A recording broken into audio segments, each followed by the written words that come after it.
Line ہے، اس سے اوپر کا درجہ شہداء کا ہے، اس سے اوپر کا درجہ صدیقین کا ہے، اور پھر اس سے اوپر کا درجہ انبیاء کا ہے۔ انبیاء میں سے پھر وہ بھی ہوتے ہیں کہ جو اولو العزم میں من الرسل ہیں، لیکن یہ چار طبقات ہیں، ان کے راستے پر ہمیں چلا۔ غیر المغضوب علیہم ولا الضالین، جو مغضوب علیہم نہیں ہوئے، جن پر تیرا غضب نہیں ہوا، اور غضب ہوتا ہے ان پر کہ جو ہدایت کے واضح ہونے کے بعد ہدایت کو ترک کر دیں، وہ ہے مغضوب علیہم۔ جنہیں ہدایت مل گئی ہو، ہدایت کو پہچان لیا ہو، پھر اپنی شرارت نفس کی وجہ سے، اپنی نفسانیت کی وجہ سے، اپنے تکبر کی وجہ سے، اپنے حسد کی وجہ سے وہ اس حق کو رد کر دیں، اس کو ترک کر دیں، ان پر اللہ کا غضب آتا ہے۔ اور اس میں اس کی بہت بڑی مثال تاریخ کے اعتبار سے یہودی ہیں۔ اللہ نے انہیں ہدایت دی، کتابیں عطا کی، تورات، انجیل، زبور، سینکڑوں نبی ان میں مبعوث کیے، 1400 برس تک نبوت کا تار ٹوٹا ہی نہیں، مسلسل۔ ابتدا میں بھی 2 نبی، موسیٰ اور ہارون، اور اختتام پر بھی 2 نبی، عیسیٰ اور یحییٰ علیہ السلام، اور ان کے مابین کوئی لمحہ نہیں آیا ہے تاریخ بنی اسرائیل میں جبکہ کوئی نہ کوئی نبی موجود نہ ہو۔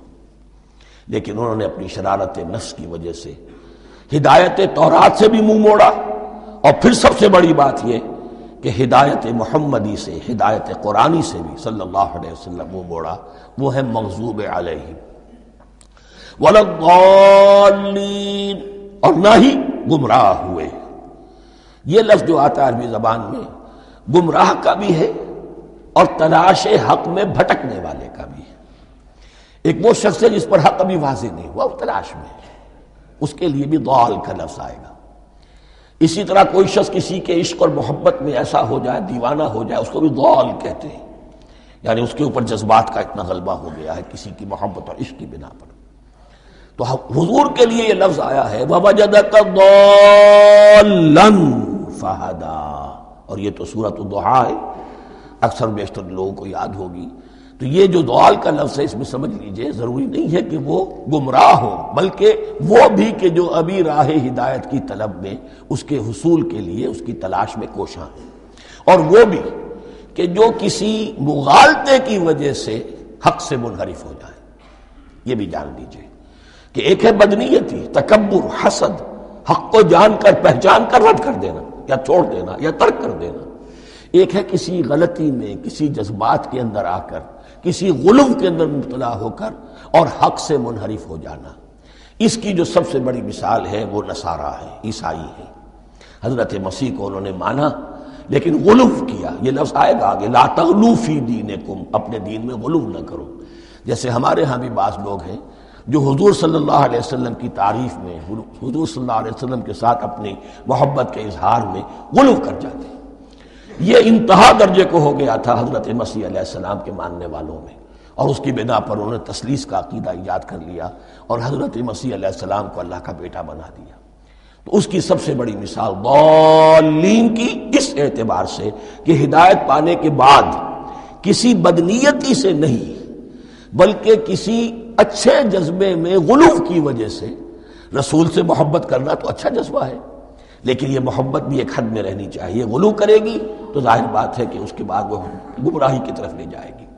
تو یہ ہے اس سورہ مبارکہ کا ترجمہ، اور اس کے بعد آخر میں آمین کہنا یہ مسنون بھی ہے، کہنا چاہیے۔ البتہ اختلاف یہاں بھی صرف اتنا ہے کہ نماز میں جب آپ امام کے ساتھ ہیں، وہ اگر جہری قرات کر رہا ہے تو آیا اس کے بعد آپ کو بھی بالجہر کہنا ہے آمین یا نہیں کہنا، یہ اختلاف ہے، ان میں کوئی فرق واقع نہیں ہوتا۔ یہ چیز متفق علیہ کہ کہنا ہے آمین، بلکہ یہ آمین تو یہودیوں میں ہے، یہ آمین جو ہے یہ عیسائیوں میں بھی ہے۔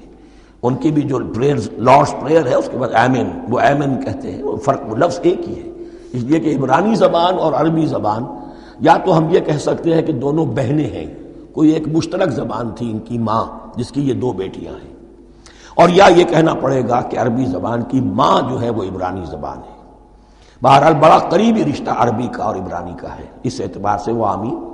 اب آپ کو معلوم ہے ہم السلام علیکم وہ کہتے ہیں، وہ سلام کہتے ہیں، فرق کیا ہے؟ وہ تو تلفظ کا فرق ہے اسی طریقے سے اور بہت سے الفاظ ہیں، میں بعد میں بتا. اب میں اس سورہ مبارکہ کے بارے میں خاص حدیث آپ کو سنانا چاہتا ہوں، اور اسی سے در حقیقت جو امام ابو حنیفہ کا موقف ہے رحمۃ اللہ علیہ، اس کی حقانیت مزید مبرہن ہو جائے گی. یعنی کیا کہ آیت بسم اللہ سورہ فاتحہ کا جز نہیں ہے. سورہ فاتحہ الحمدللہ رب العالمین سے شروع ہوتی ہے. وہ میں آپ کو بتانا بھول گیا کہ جن کے نزدیک یہ سورت کا جز ہے وہ پھر جہری قرات میں بسم اللہ الرحمن بھی بلند آواز سے کہیں گے، اور جن کے نزدیک یہ سورہ فاتحہ کا جز نہیں ہے وہ نہیں کہیں گے، وہ الحمدللہ رب العالمین سے قرات کریں گے. تو کوئی فرق نہیں ہے بنیادی. یہ حدیث جو ہے یہ مسلم شریف میں ہے اور حدیث قدسی ہے. اس کے راوی حضرت ابو ہریرہ ہیں رضی اللہ تعالی عنہ، اور اس حدیث نے اس سورت کے مضامین کا نہایت عمدہ تجزیہ کر دیا ہے. حدیث کے الفاظ سن لیجئے: قسمت الصلاۃ بینی و بین عبدی نصفین.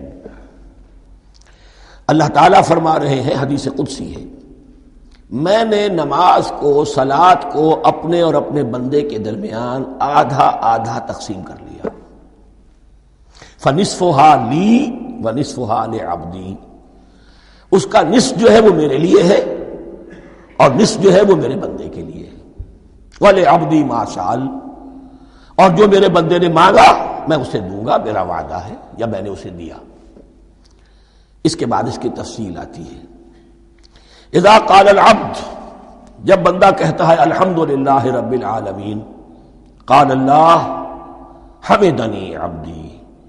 جب بندہ کہتا ہے الحمدللہ رب العالمین، اللہ فرماتا ہے میرے بندے نے میری حمد کی. وَإِذَا قَالَ الرَّحْمَٰنِ الرَّحِيمِ قَالَ اللَّهُ اثْنَىٰ عَلَيَّ عَبْدِي. جب بندہ کہتا ہے الرحمن الرحیم، اللہ فرماتا ہے میرے بندے نے میری ثنا کی. وَإِذَا قَالَ مَالِكِ يَوْمِ الدِّينِ قَالَ اللَّهُ تَعَالَىٰ مَجَّدَنِي عَبْدِي. میرے بندے نے میری تمجید بیان کی، میری بزرگی بیان کی. اب یہ تین آیتیں ہو گئیں، تینوں میں اللہ کی حمد ہے، ثنا ہے، تمجید ہے. یہ تین آیتیں خالص اللہ کے لیے ہو گئی. اب چوتھی آیت آئی، ایاک نعبد و ایاک نستعین. اس کے بارے میں جب بندہ کہتا ہے اذا قال العبد ایاک نعبد و ایاک نستعین، قال اللہ تعالی ھذا ما بینی و بین عبدی ولعبدی ما سأل. یہ میرے اور میرے بندے کے درمیان ہے. یہ تو یوں سمجھیے کہ یہ گرا لگ گئی ہے میرے اور میرے بندے کے مابین.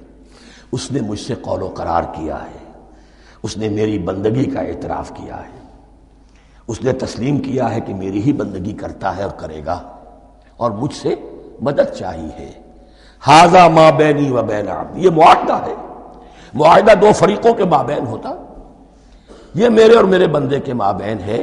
وَلِعَبْدِي مَا سَأَلَ. اور میں نے اپنے بندے کو دیا جو اس نے مانگا. وہ میری مدد چاہتا ہے، میری مدد اس کے شامل حال رہے گی.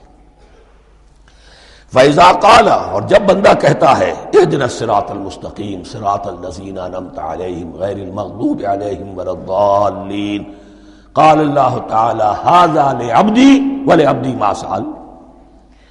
یہ تین آیتیں یہ میرے بندے کے لیے. اهْدِنَا الصِّرَاطَ الْمُسْتَقِيمَ، اسی صراط مستقیم کی وضاحت ہے مثبت. صراط الذین انعمت علیہم، اسی صراط المستقیم کی وضاحت ہے منفی انداز میں غیر المغضوب علیہم ولا الضالین. یہ سب میرے بندے کے لیے ہے اور میں نے اپنے بندے کو دیا جو اس نے مانگا. اس کو میں نے ایک مرتبہ یہ ترازو کی شکل میں